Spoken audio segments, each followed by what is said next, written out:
Dragon Quest XI.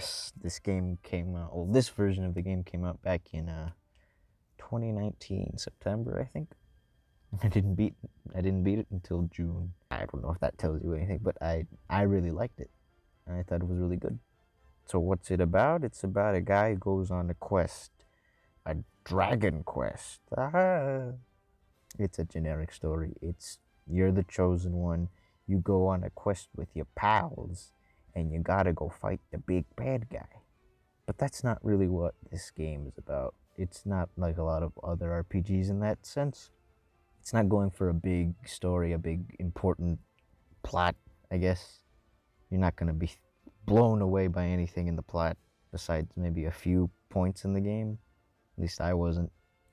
It's more about it's more about traveling the world, exploring the world that they give you, and setting up certain points in the story to develop characters more, whether it's developing NPCs or developing your party. In that sense, it was very interesting.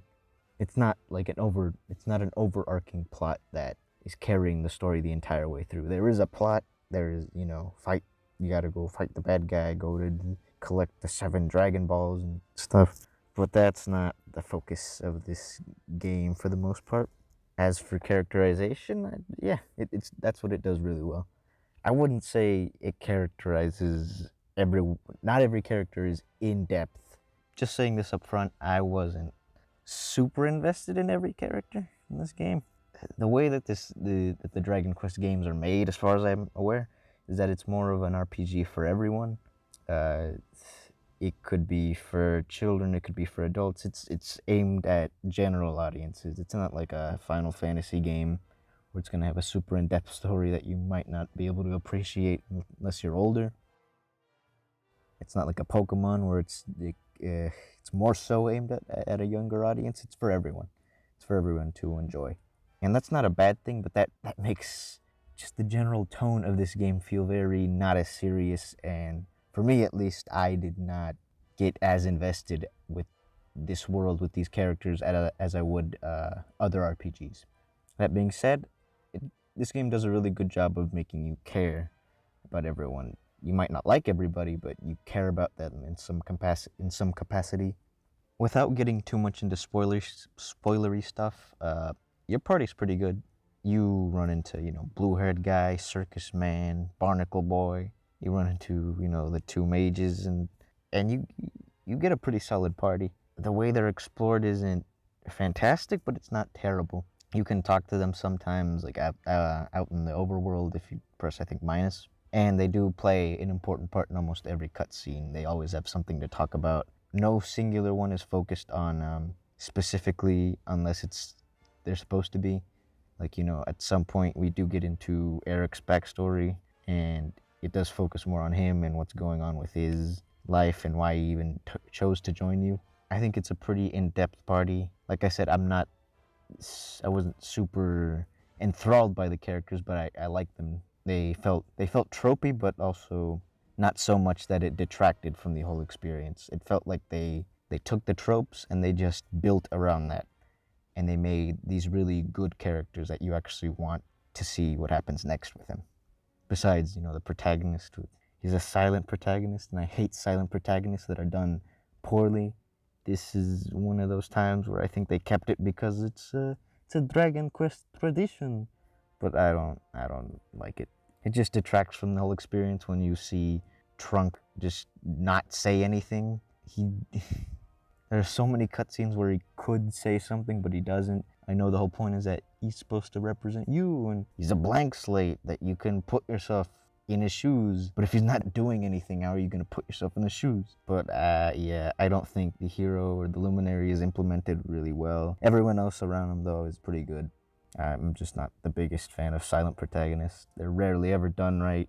And this is one of those cases where it felt they just didn't want to do it, or they wanted to keep it up because the rest of the series does it. Yeah. As for anything else involving character and story, the monster designs are really good. I liked a lot of them. And obviously they're going to repeat some, like just palette swap them later. Yeah, I don't mind that. It's fine.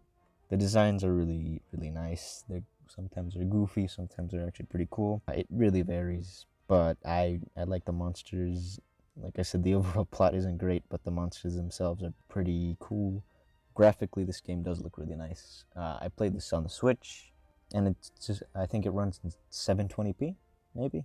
It still looks really nice. It's stylized enough for, yeah, it's stylized enough where it looks really good without looking like it's compromising anything. The grassy areas look really nice. All the rocks in the towns, like when you first enter Heliodor, that looks really nice. I really enjoyed exploring to an extent. It's not really how the game looks graphically there. That's more so just how repetitive some of the design of the game can get. But graphically, looks nice. I don't mind the 30 frames per second. I don't mind the 720p. I know this game just got recently released for other consoles too. This version of the game, Dragon Quest XI S, and I saw it running at 60 frames per second on PC, and that looks really nice too. Yeah, I barely ever encountered any bugs or anything. No graphical glitches. I think there was one time where an enemy phased through an object or something, but that was one in about 100 hours of gameplay.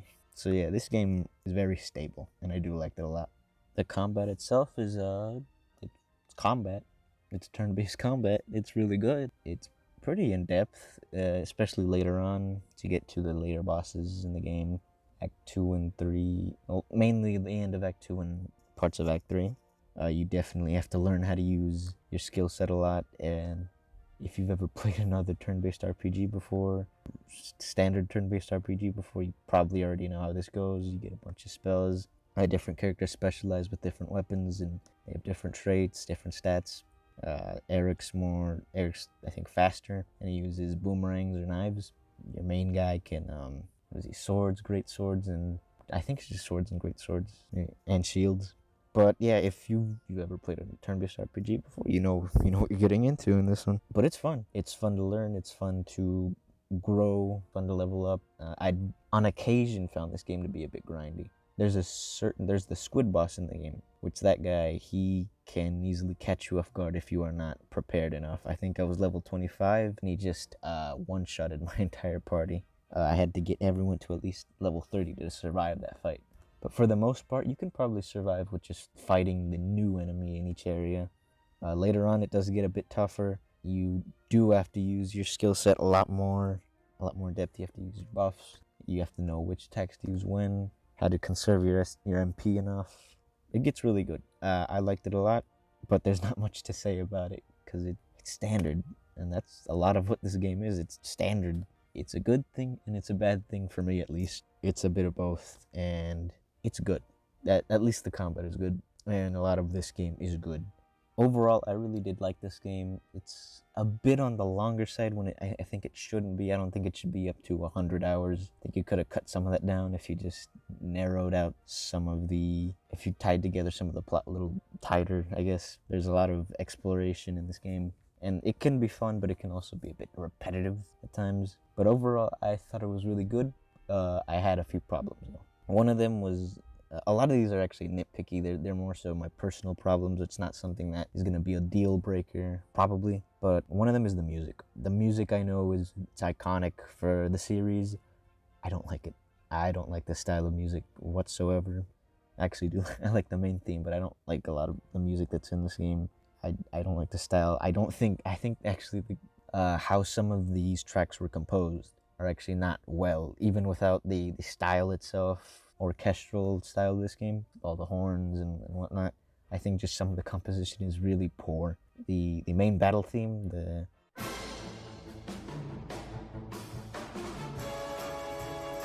that gets annoying really fast. They give you an option to change it with the Dragon Quest VIII music, I think. If you get that costume in the game, I think that's free DLC. You can change it to that. I don't remember what the 8 one sounds like, but I think it's better than the 11 one, at least. The 11 one is really poor. I think it's bad, and a lot of the other themes in the game are bad. They're not bad, just not to my personal preference. The overworld theme, it's fine, but it gets annoying. It gets grating after a while.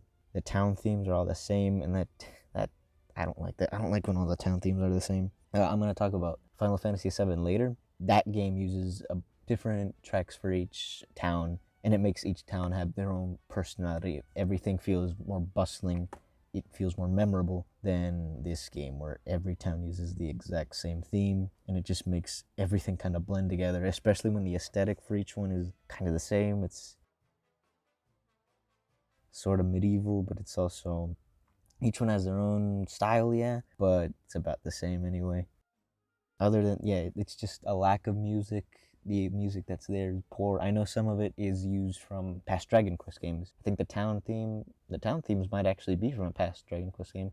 I know the boss theme is from Dragon Quest 4, I think. I don't remember. But I just don't like the use of music. I think it's very poor. I think the style of the music is very poor. But again, it's not something that you can listen to it yourself online and see if you like it. And even if you don't, it's not a deal breaker. You can just mute it. Another problem I had with this game actually is the menus. The menus are really weird. The menus they're not bad, but they're just so overwhelming. Every menu looks the same. You have, I think, one on the plus menu, and you have one on the X button on the Switch. I think you have one for each, and each bring you a different set of options, but the menus look so samey that it's just really annoying to navigate them. It's gonna take you a while before you can actually learn where everything is, because you get like this basic menu, but each option has a bunch of different options within it.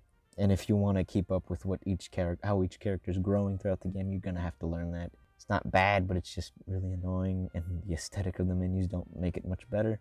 And especially if you just haven't been paying attention to that, which you can easily do, especially if you're a newcomer to the series or just a newcomer to RPGs in general, you can easily look over the menus. The first half of the game, I'd say. And the second half is when you really should start looking into what you have, what each character can do. But at that point, it's just so overwhelming. You go into the stat screen, and it is just, there's so much there.